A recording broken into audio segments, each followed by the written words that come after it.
기도는 영혼의 창문입니다. 한 성도의 기도의 내용을 들여다보면 하나님과 어떤 관계 속에 있는지를 알 수 있습니다. 하나님과 친밀한 관계에 있는지, 아니면 하나님과 멀리 있는지, 아니면 하나님과 전혀 상관없이 살아가고 있는지를 알 수가 있습니다. 성도들에게는 많은 기도의 제목들이 있습니다. 자신의 건강과 자녀의 문제, 재정의 문제, 또 관계의 어려움, 또 나라와 민족을 위한 기도의 제목들, 다양한 제목들이 있지만 이 모든 제목들이 다 응답되었을지라도 여전히 구해야 하는 기도 제목이 있다면 그것은 무엇이겠습니까? 내가 주께 구한 모든 제목들이 다 응답될지라도 여전히 나에게 남아 있어야 하는 기도 제목이 있다면 그것은 무엇일까? 라는 질문을 던집니다. 오늘 본문의 모세가 하나님과 나눈 대화 속에서 그 답을 찾을 수가 있습니다. 그것은 또한 그리스도를 따르는 제자에게 있어야 하는 기도의 제목이 무엇인가를 우리에게 알려주기도 합니다. 우리는 나를 따르라 라는 제목으로 제자도에 대한 말씀을 함께 살펴보고 있습니다.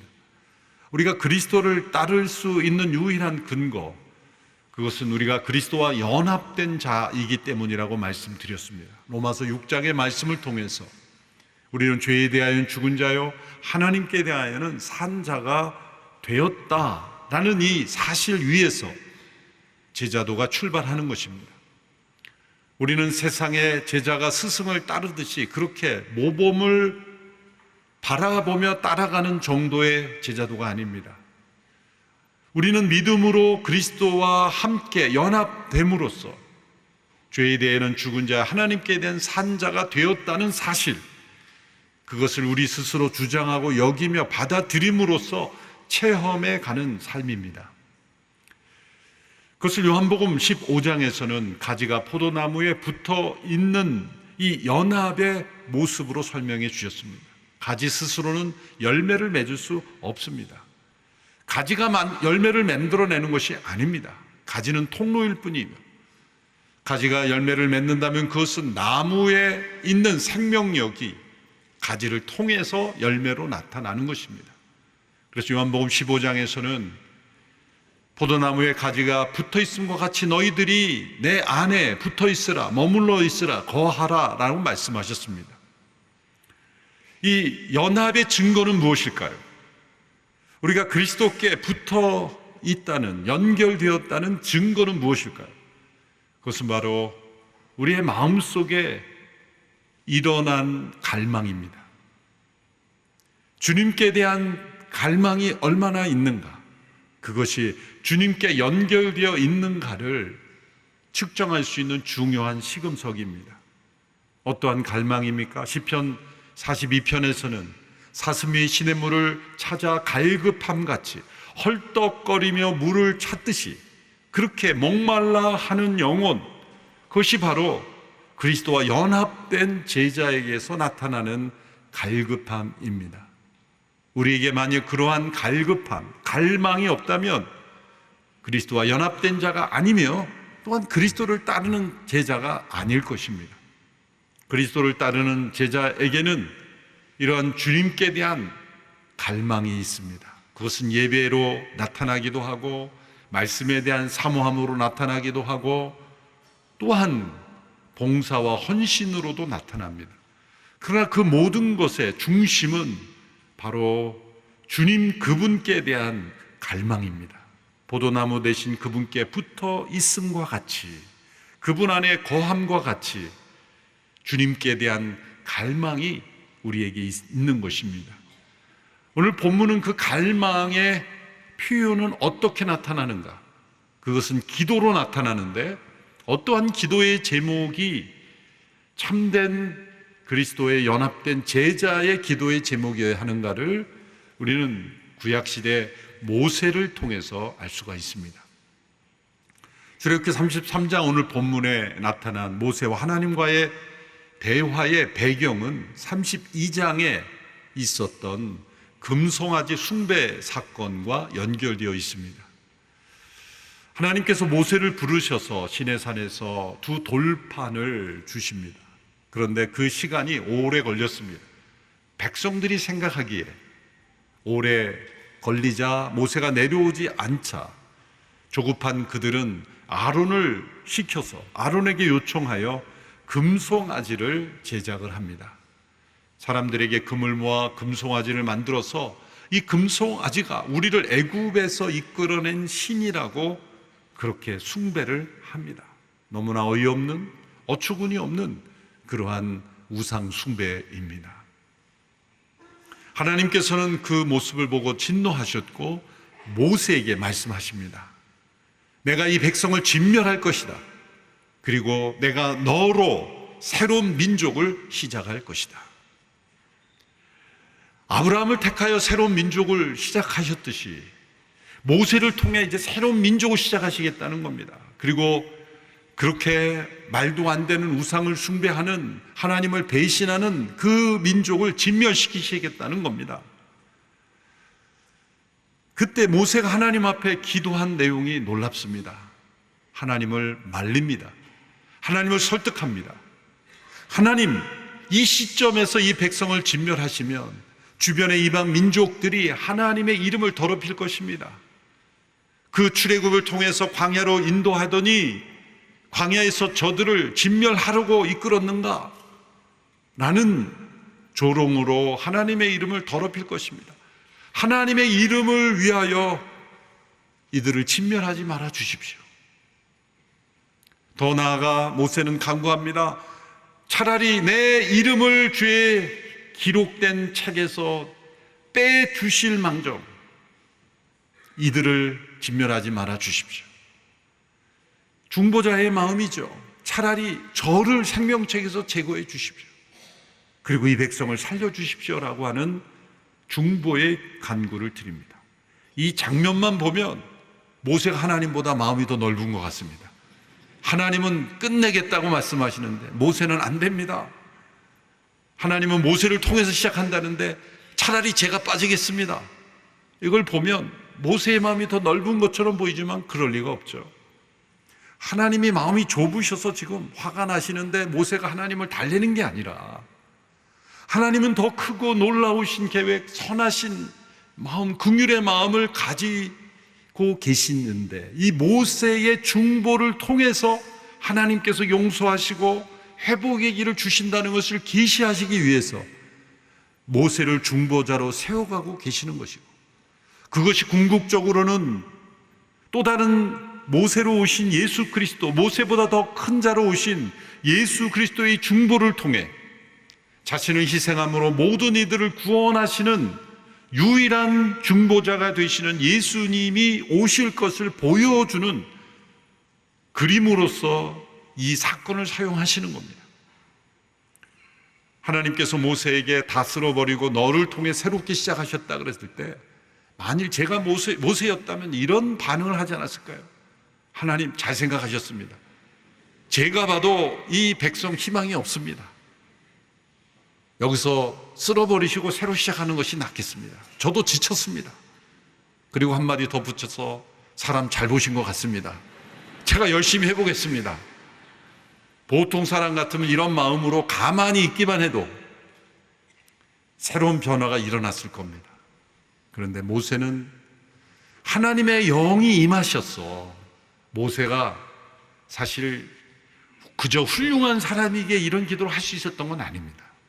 모세에게 임한 하나님의 영이 모세를 중보의 자로 만들어 주셨고 인간적인 감정으로는 할 수 없는 중보를 한 거죠. 저를 기록된 책에서 빼주시고 이들을 살려주십시오. 그렇게 하나님을 설득하며 그 백성을 살린 것입니다.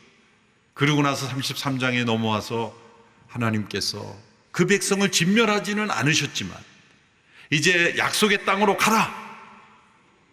이제 그 백성을 진멸하지 않았으니 약속의 땅으로 가라. 그리고 천사도 보내주겠다. 그러나 나는 너희와 함께 하지 않겠다. 하나님이 뒤끝이 많으신 것일까요? 아니 용서하려면 깨끗하게 용서하시지. 너희들은 가라, 나는 가지 않겠다라고 말씀하시는 이유가 무엇일까? 이 또한 하나님께서 모세에 부어진 하나님의 영으로 말미암아 장차 오실 예수님의 어떠한 중보자가 되시는 것을 미리 보여주시기 위해서 이 모세의 기도를 일으키시는 겁니다. 3절의 말씀에 보면 33장 3절입니다. 젖과 꿀이 흐르는 그 땅으로 올라가거라. 그러나 나는 너희와 함께 올라가지 않을 것이다. 너희는 목이 곧은 백성이니 내가 가는 도중에 너희를 멸할지도 모르기 때문이다. 나는 너희와 함께 가지 않겠다. 여러분이 모세였다면 어떻게 반응하였겠습니까? 그래도 약속의 땅은 가게 되었으니 그만하면 됐죠. 하나님이 안 오셔도 우리끼리 가서 잘 살아보겠습니다. 천사도 보내주신다니 천사와 함께 잘 살겠습니다. 그런 마음이겠습니까? 모세는 이렇게 반응합니다. 하나님이 함께 가시지 않으면 아무 의미가 없습니다. 약속의 땅 아무 의미 없습니다. 그런 마음으로 모세가 하나님께 기도하는데 세 가지 단계를 통해 하나님께 더 가까이 나아갑니다. 제일 먼저 모세가 구한 것은 13절에서 주의 길을 내게 보여주시고 주를 알게 하소서. 내가 주를 알게 하소서. 내가 주의 길을 알게 하소서. 모세는 하나님께로부터 무엇인가를 받기 전에 하나님 그분을 더 알기를 원했습니다. 하나님의 길을 알기를 원했습니다. 그때 하나님께서 응답하십니다. 14절에 보면 내가 친히 너와 함께 가리라 라고 응답하십니다. 여기서 친이라는 단어를 히브리어로 찾아보면 얼굴이라는 뜻입니다. 직역하면 내 얼굴이 가리라 그런 뜻입니다. 너와 함께라는 것은 그 의미를 살리기 위해서 추가적으로 번역을 한 것입니다. 모세를 선택하신 하나님께서 모세에게 내 얼굴을 너에게 비춰주겠다, 너와 함께 가겠다라고 말씀을 하십니다. 그런데 모세는 거기에 만족하지 않습니다.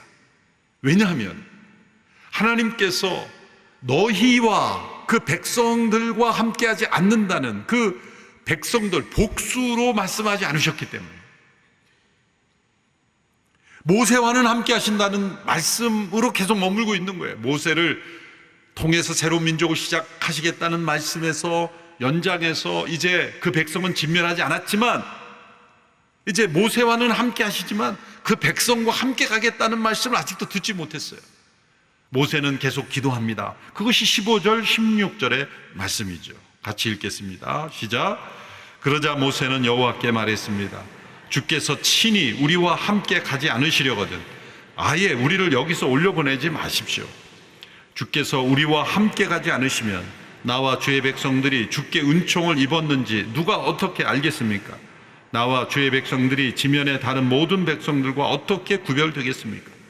친히 우리와 함께 가지 않으면 아예 우리를 보내지 마십시오. 주께서 함께 하지 않으시면 안 가겠습니다 라고 기도하는 것입니다. 약속의 땅보다 약속하신 하나님이 더 중요합니다. 약속의 땅에 흐른다고 하는 젖과 꿀보다 그 땅을 주시는 하나님이 중요합니다. 우리에게 선물을 주시는 그분이 중요합니다. 선물보다 선물 주시는 분이 더 중요합니다. 하나님이 우리에게 주신 좋은 것, 그것 없어도 됩니다. 우리는 하나님이 함께 하시는 것이 더 중요하고, 하나님이 나와 함께 하시는 것, 저는 그것보다 우리와 함께 하시는 것이 더 중요합니다. 여러분, 이 모세의 마음을 기억하십시오. 이것이 그리스도를 따르는 제자의 갈망 속에 있어야 되는 것입니다. 여러분, 그리스도를 따르는 제자라고 할 때 나의 기도에 하나님이 응답하시면 됐어, 이제 됐어, 이만하면 됐어. 내가 나를 위해, 우리 가족을 위해 드리는 기도 제모가 응답되면 더 이상의 기도가 필요 없는 제자가 되어서는 안 되는 것입니다. 이 모세의 마음에 있었던 그 백성들을 향한 중보 무엇입니까? 한국교회 성도들 그리고 이 나라와 민족을 위한 중보의 마음이 우리에게 있어야 하는 것입니다. 나와 우리 가족만 편안하고 문제 없으면 됐다라고 하는 것은 절대로 제자의 길이 아닙니다. 함께 믿음의 생활하는 성도들, 우리 교회만 잘 되면 된다, 그것도 아닙니다. 한국 교회가 잘 돼야 됩니다. 연약하고 힘든 교회들이 다 부흥되게 하옵소서. 한국교회만 잘 되면 됩니까? 아니죠. 세계교회, 연약한 교회들, 핍박 속에 있는 교회들, 예수님을 믿고 싶지만 자유롭게 믿을 수 없는 저 북녘 동포들, 억압과 착취에 있는 저 북녘 동포들을 위한 기도. 이렇게 주님의 제자는 끊임없이 주님의 마음을 품고 그 기도의 지경이 넓어지는 것입니다. 기도가 넓어질수록 우리의 갈망이 더 깊어지는 것이죠. 하나님께서는 내가 너와 함께 하겠다라는 약속을 주시지만 모세는 만족하지 않습니다. 이 백성들과 함께 해 주십시오. 하나님이 함께 가시지 않으면 약속의 땅 아무것도 아닙니다. 이러한 갈망으로 모세가 기도한 것입니다. 그때 17절에서 하나님께서 응답하십니다. 여호와께서 모세에게 말씀하십니다. 내가 말한 그대로 내가 하겠다. 하나님께서 모세의 기도를 기뻐하신 겁니다. 내가 말한 그대로라고 하니 우리와 함께, 이 백성들과 함께 해달라는 기도에 응답하신 것 아니겠습니까? 그런 이제 이만하면 됐지 않습니까? 더 이상 기도할 제목이 뭐가 있겠습니까? 그런데 모세는 포기하지 않습니다. 이렇게 기도의 제목마다 하나님이 다 응답하셨다면 이제 무엇을 더 기도한단 말입니까? 그런데 모세가 구한 기도의 제목은 이것이었습니다. 18절입니다. 함께 읽겠습니다. 시작. 그러자 모세는 그러면 부탁입니다만 내게 주의 영광을 보여주십시오. 내게 주의 영광을 보여주십시오. 이것이 우리의 모든 기도의 제목이 다 이루어져도 여전히 남아있어야 되는 제목이며 바로 그리스도와 연합된 자가 갈망하는 궁극적인 기도의 제목입니다. 주님의 영광을 보기를 원하는 것입니다. 여러분, 그리스도와 연합된 제자, 그리스도를 따르는 제자는 주님을 더 알기 원하고 더 알기를 원하고 주님의 선하심을 맛보기 원하고 더 선하심을 맛보기 원하고 그리고 주님의 영광을 보기를 원하고 주님의 영광이 나를 통해 나타나기를 원하고 주님의 영광이 온 세상 위에 나타나기를 기도하는 것입니다. 영광이라는 단어의 히브리어는 카보드라는 단어로 무겁다라는 의미를 가지고 있습니다. 영광이 무겁다니 그게 어떻게 연결이 될 수 있습니까? 우리 사회 속에서도 여러 사람들이 모일 때 단지 말수가 적어서가 아니라 그 인격과 삶에 무게가 있는 분이 있죠. 많은 말을 하지만 깃털처럼 가벼운 인격이 있고 많은 말을 하지 않아도 그 인격과 삶의 무게가 느껴지는 인생이 있지 않습니까? 하나님의 영광의 무게가 나타나는 겁니다. 영광의 무게로 유명한 설교를 하신 분이 C.S. 루이스입니다. 1941년 옥스포드 한 대학교에서 2차 대전이 한창 진행 중일 때 영광의 무게라는 설교를 했습니다. 그 내용의 핵심은 우리의 욕망은 강하기 때문이 아니라 너무 약하기 때문이다. 우리에게 주어진 무한한 기쁨, 그 영광스러운 기쁨이 있음에도 우리는 사소한 것에 집착하고 있다. 예를 들면서 근처에 깨끗하고 광활한 바닷가가 있음에도 불구하고 그 바닷가가 주는 축복을 전혀 누리지 못하고 빈민가에서 그 진흙과 싸움, 진흙을 속에서 진흙을 만지면서 그냥 거기에 몰두하고 있는 한 어린아이들의 모습을 보여주면서 그 바다가 주는 축복을 누리지 못하는 아이들의 불행한 모습을 마치 우리의 모습이라고 말하는 거죠. 우리가 구하고 추구하는 것이 그 진흙탕 속에서의 그것, 그러나 그 바다가 주는 풍요로움, 그 광활한 축복을 우리가 잃어버리고 있다는 겁니다. 그 바다가 무엇을 의미하는 겁니까? 주님의 영광이에요. 우리의 마음이 답답하고 울적하고 때로 생각을 깊이 할 때 우리가 바닷가를 찾지 않습니까? 아무것도 없는 바다를 왜 가서 봅니까? 바닷속에 나타난 그 신비한 자연 속에서 하나님의 임재를 느끼고 인간의 자금을 알고 자연을 만드신 하나님의 크신 영광을 바라보며 이 광활한 하늘과 바다의 그 광활함 속에서 우리는 무엇을 느낍니까? 영광, 하나님의 영광을 느끼는 거예요. 이 모든 것을 만드신 하나님의 영광이 나타나는 곳이 바다이기에 우리가 바다를 찾지 않습니까? 주님의 영광을 구하는 기도의 제목이 우리 마음속에 있다면 참으로 그리스도를 따르는 제자의 삶을 살고 있는 것입니다. 우리가 많은 것을 기도응답을 바라도 주님의 영광을 위한 열심과 기도가 없다면 그리스도를 온전히 따르지 않고 있기 때문입니다. 그런데 이렇게 영광을 구하는 제목에 하나님이 응답하십니다. 19절에서 이렇게 응답하시는데요, 그 응답이 우리의 예상과 다릅니다. 19절의 말씀을 같이 읽습니다. 시작. 내가 내 모든 선함을 내 앞으로 지나가게 하겠고 내가 내 앞에 내 이름 여호와를 선포하겠다. 나는 내가 불쌍히 여길 자를 불쌍히 여기고 긍휼히 여길 자를 긍휼히 여길 것이다. 내가 내 모든 선함을 내 앞으로 지나가게 하겠다고 말씀합니다. 모세는 영광을 보여달라고 기도했는데 하나님의 응답은 내 선함을 내 앞으로 지나가게 하겠다라고 말씀합니다. 영광이 무엇인가, 그 실체가 무엇인지를 설명합니다. 그것이 바로 선하심입니다. 모세 시대 이방 민족들은 그들이 믿는 신을, 내 영광을 무서운 빛, 광휘, 무서운 빛, 강렬한 빛, 압도하는 빛, 사람들을 두렵게 하는 빛으로 여겼습니다. 그러나 하나님의 영광은 사람들을 압도하고 두렵게 하고 굴복시키는 그런 힘이 아니라, 힘을 자랑하는 신이 아니라 선하신 분이라는 것을 보여줍니다. 여러분, 우리 하나님의 영광스러운 분이십니까? 만물을 말씀으로 창조하신 전지전능하신 하나님에게 그분은 영광스럽습니다. 그러나 천지를 창조하신 전능하신 능력보다 더 위대하신 하나님의 영광은 바로 그분의 선하심입니다. 그 전지전능하신 능력을 선하신 목적대로 사용하시기에 하나님은 영광스러운 분이십니다. 그래서 하나님의 영광을 하나님의 선함으로 보여주신 거예요. 나의 선함을 너에게 지나게 하리라.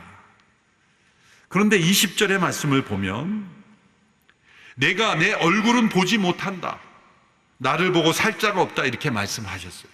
14절에 보면 내가 너와 친히 함께 가리라, 내 얼굴이 가리라, 이렇게 얼굴을 말씀하셨는데 20절에서는 내 얼굴을 볼 수 없다, 나를 보고 살 자가 없기 때문이라고 말씀합니다.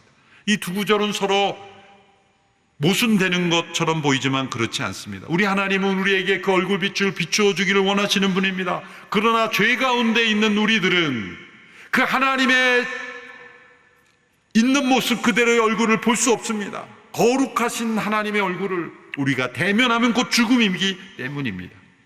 그래서 하나님께서는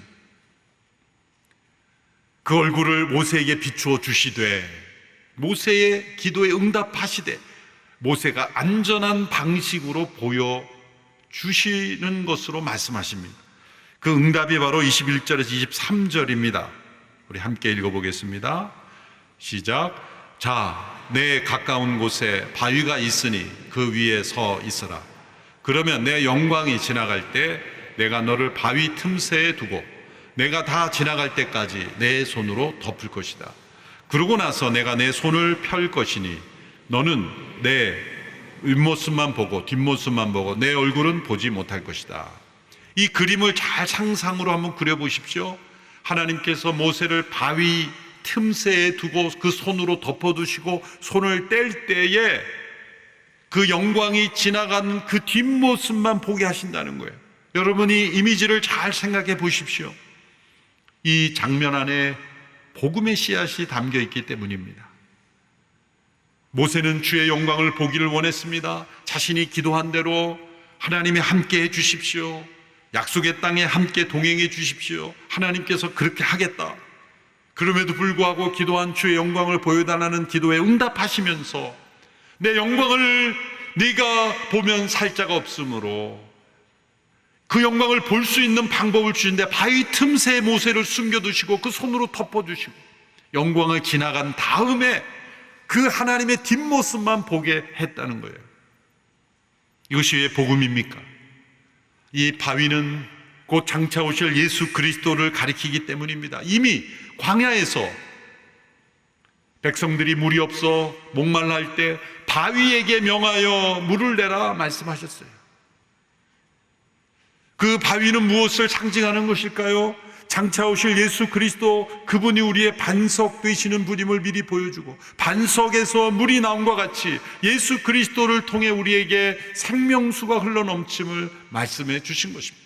바위가 또 등장하는 겁니다. 바위 틈 사이에 그 예수 그리스도, 바위를 통해 나타난 예수 그리스도 안에 우리가 거할 때 우리가 주님의 영광을 볼 수 있게 된 겁니다. 죄인 된 우리 스스로는 그 주님의 영광을 볼 수 없습니다. 그러나 우리의 피할 바위가 되신 예수 그리스도 안에서는 그 찬란한 영광을 볼 수 있게 되었다는 것이죠.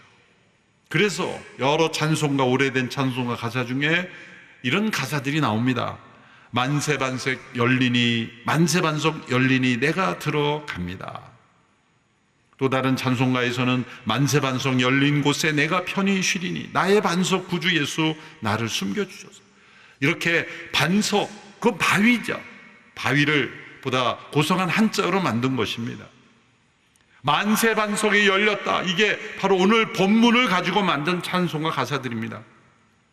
또 391장은 오 놀라운 구세주 예수 내 주 참 능력의 주시로다. 큰 바위 및 안전한 그곳으로 내 영혼을 숨기시네. 메마른 땅을 종일 걸어가도 나 피곤치 아니하며 저 위험한 곳 내가 이를 때면 큰 바위에 숨기시고 주 손으로 덮으시네. 바로 이 말씀으로 만들어진 찬송가 가사입니다. 예수 그리스도께서 우리를 위해 갈라지고 열려진 그 반석이시고, 그 반석 대신 예수 그리스도와 연합됨으로 우리는 주의 영광을 볼 수 있는 자가 되었다는 것입니다. 모세는 등만 보았고 뒷모습만 보았지만 우리는 그분의 영광을 그리스도 안에서 보게 되었습니다. 고린도서 4장 6절의 말씀입니다. 어둠에서 빛이 빛이라고 명하신 하나님께서 우리 마음에 예수 그리스도의 얼굴에 있는 하나님의 영광을 아는 빛을 비추셨기 때문입니다. 말씀이 육신이 돼 우리 가운데 임하심에 우리가 그 영광을 보니 라고 말씀했습니다. 모세에게는 허락되지 않았던 그 영광이 이제 우리는 그리스도 안에서 영광을 보게 되었습니다. 모세는 바위 틈새에서 보았지만 뒷모습만 보았죠. 우리는 반석 대신 예수 그리스도 안에서 그 영광을 온전히 볼 수 있게 되었습니다. 고린도서 3장 18절의 말씀을 함께 읽습니다. 시작. 우리가 다 벗은 얼굴로 주의 영광을 바라보는 가운데 그와 같은 형상으로 변화해 영광에서 영광에 이르게 됩니다. 이 일은 주의 영으로 말미암습니다. 이제 주의 영광을 바라봄으로 인하는 변화는 무엇입니까? 우리가 그분과 같은 형상으로 변화되고 영광에서 영광에 이르게 된다는 거죠. 우리가 그리스도를 따르는 제자는 바로 이 갈망, 주의 영광을 갈망하는데 그 변화는 무엇입니까? 주님과 같은 형상으로 변화되는 거예요. 그리고 더욱더 영광스러운 모습이 되는 겁니다. 우리가 무엇을 바라보고 무엇을 마음에 품는가가 우리의 삶의 변화가 일어납니다. 그리스도를 따르는 제자가 주님의 영광을 날마다 보기를 간구할 때 우리는 주의 형상과 같은 모습으로 변화되어 간다는 겁니다. 얼마나 영광스러운 일입니까? 여러분, 우리에게도 이런 기도의 제목이 있게 되기를 바랍니다.